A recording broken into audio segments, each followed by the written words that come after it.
We went to KL twice this year. These are the 2 hotels we stayed at, these are all the places we visited, and this is everything we ate.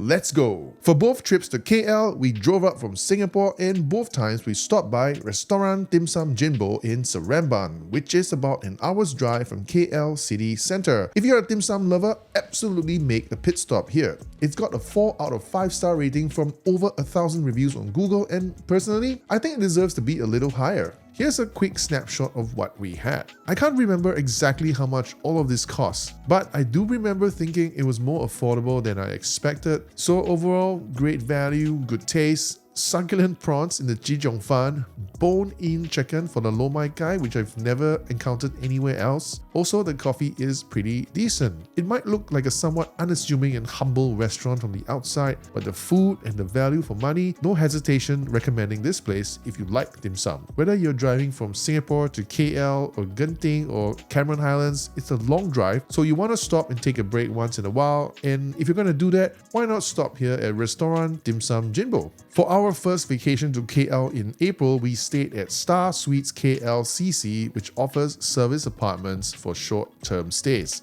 The location is really good as you're so close to the popular hotspots like KLCC Park, Aquaria KLCC, and of course, the iconic Petronas Twin Towers. In fact, up at the sky pool of Star Suites KLCC, you do get a pretty amazing view of the Twin Towers as well as the KL city skyline. And the actual apartment we stayed in, the deluxe suite, was quite decent too. If you were thinking of staying at Star Suites KLCC and you were wondering what it's like, check out our hotel review via the link above or below. When we arrived in KL, it was only about 11 AM, so still too early to check into Star Suites KLCC. So while waiting for our room to be ready, we drove over to Batu Caves. This place consists of a series of limestone caves with Hindu temples nestled within.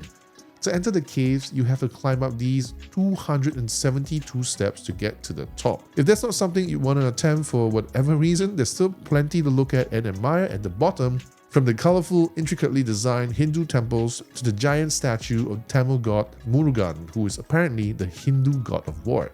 Batu Caves seems to be incredibly popular. We were there on Wednesday and the crowd was tremendous. Finding a parking spot wasn't easy, so I'd imagine it gets even more crowded on the weekends. So keep that in mind if you're planning to visit Batu Caves. Maybe go as early as you can to beat the crowd. The place opens at 7 AM, and take a taxi so you don't have to worry about parking your car.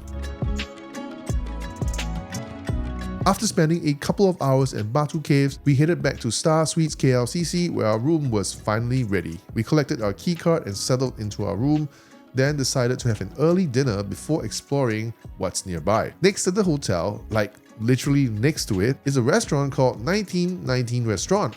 I'm guessing it was first opened in the year 1919, hence the name. Anyway, it's a somewhat atas looking restaurant with an interior design that one might describe as old school architecture reimagined for the modern age. Anyway, this was what we had: sweet and sour fish, marmite chicken, garlic steamed prawns, and egg fooyong. This was way back in April, but if memory serves, the food was quite good, if a little expensive. After dinner at 1919, we took a leisurely stroll to the Petronas Twin Towers, which is just 5 minutes from the hotel. The area was of course crowded, full of tourists like ourselves, eager to snap a photo or two of the iconic Twin Towers. It was my first time seeing this pair of skyscrapers, and I get the hype. It was pretty cool. What's even cooler is that the Twin Towers are usually lit up in white, but for Hari Raya Idul Fitri, they were lit up in green. Next to the Twin Towers is the self-proclaimed best shopping mall in KL, Suria KLCC. I don't know if it's really the best mall in KL, but it is big and it is crowded. More importantly, it is near the Star Suites KLCC, so if you're staying at that hotel or another hotel nearby, it's convenient to just walk over to this mall if you want a bit of retail therapy. Just a little further down the road from the Twin Towers, maybe about 8 minutes away on foot, is Aquaria KLCC, which we went to the next day. It's a 60,000 square feet oceanarium with over 250 different species of land and aquatic animals from all over the world. It's a great place to bring your kids and let them explore an underwater world that they're probably seeing for the very first time. If nothing else, seize the opportunity to escape the often hot and humid KL weather. Take a relaxing stroll in the cool, air-conditioned environment of the Aquaria and marvel at the magnificent underwater creatures like this majestic stingray, which kind of looks like it's smiling, but is probably not.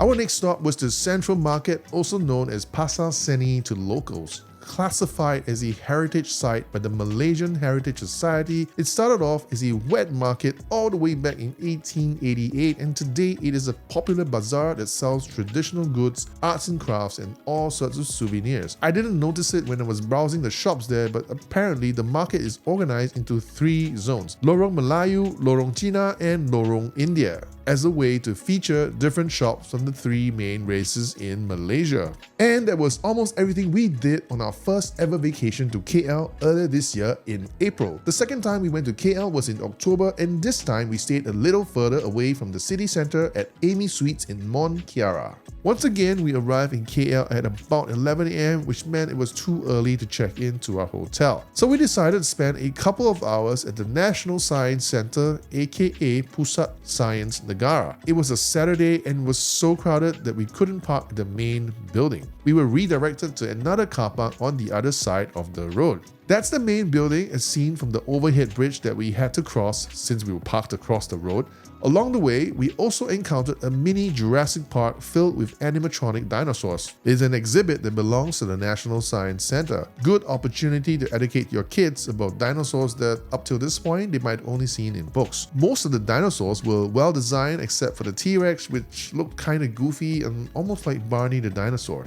When we eventually reached the main building, it was a longer than expected walk. We proceeded to buy the tickets from the counter and was surprised to learn that tickets cost only 8 ringgit per adult and entry was free for children 3 years old and under. Given how big the Science Centre is and how many things there are to do and explore, I'd say this must be hands down one of, if not the most value for money activity in KL. And for parents, the best part is that there's plenty of activities for your kids to learn about science and how the world works, as well as a few indoor playgrounds for them to burn off all that seemingly endless energy.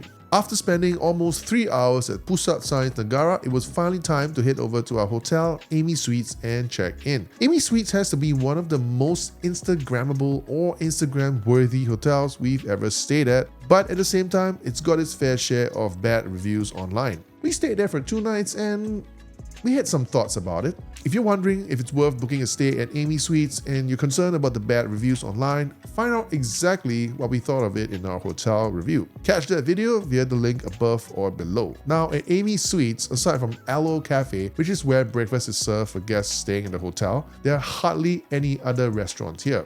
Fortunately, just a quick 5-minute drive down the road to Publica Shopping Gallery and you'll find quite a number of eateries to choose from. We had lunch at Fahrenheit 600, a restaurant that has some interesting wall art and, oh, by the way, serves Italian food. Well, mostly pizzas, pastas, calzones, but also burgers, steaks, tacos, salads, and even all-day breakfast. Here's a snapshot of what we had here. A margarita pizza, a half and half, spinach and chicken gratin, and a chicky Super Bowl. And for dessert, we went for the tiramisu and paired it with a latte. Overall, Fahrenheit 600 is a restaurant with a nice ambiance and it was a pretty decent meal, so I wouldn't mind coming back here again next time I'm in KL. We spent the rest of the afternoon recovering from our lunch at Fahrenheit 600, but as late afternoon approached, we decided to visit the Menara Kuala Lumpur or KL Tower. At 421 meters tall, it is the 7th tallest tower in the world. To get to the sky deck at the top, we purchased our tickets at the self-service kiosk on the ground floor. Also on the ground floor are a few shops selling food and souvenirs. Up at the top, we were treated to some rather breathtaking views of the city. Our ticket also granted us an opportunity to take photos on the skybox, which is sort of a transparent glass container extending out from the sky deck. As dusk falls and evening fades gently into the night, that's when the magic happens. The city starts to almost come alive with bright twinkling lights illuminating the skyline as if in defiance of the dark skies above. It's a beautiful sight and one that you might miss if you come too early. So the ideal time to visit KL Tower would probably be 5 to 6 p.m. so that you get enough time to enjoy the daytime views of the city, and then you don't have to wait too long to appreciate the nighttime views. After taking in the beauty of the KL city's skyline, it was time for dinner. We were feeling in the mood for Chinese, and luckily near the hotel is this Chinese restaurant called Feng Yun Ke Zhan. It's a restaurant serving Sichuan food, which I took to mean that almost every dish on the menu will be spicy, and boy, I wasn't wrong. Here's what we had: 酸辣鱼 or sour spicy fish, 宫保鸡丁 or 宫保 chicken, French beans, and scrambled egg with tomato. Except for the egg, everything else was super spicy, and as I was eating, I felt like a pipe had burst somewhere in my head. Sweat was just flowing out of me. Anyway, point is, if you love Chinese food and you like it spicy, come here and you won't be disappointed. And that's it. That was almost everything we did and ate in KL on both of our trips there this year, in April and in October. We really enjoyed KL and we're looking forward to go back there someday, hopefully soon. What about you? If you've never been to KL, hopefully this video gives you a bit of inspiration on what you can do or eat there, or even which hotel to stay at. If you visit KL regularly or you're a local, let me know what we should do and eat next time we're in KL. Thanks for making it this far in this video. Appreciate your support as always. This channel is almost at 1,000 subscribers and hopefully it'll get there soon. If you're not already subscribed, well, please subscribe. And if you find this video useful, please also like, share, and comment below. Thanks again and catch you in the next one.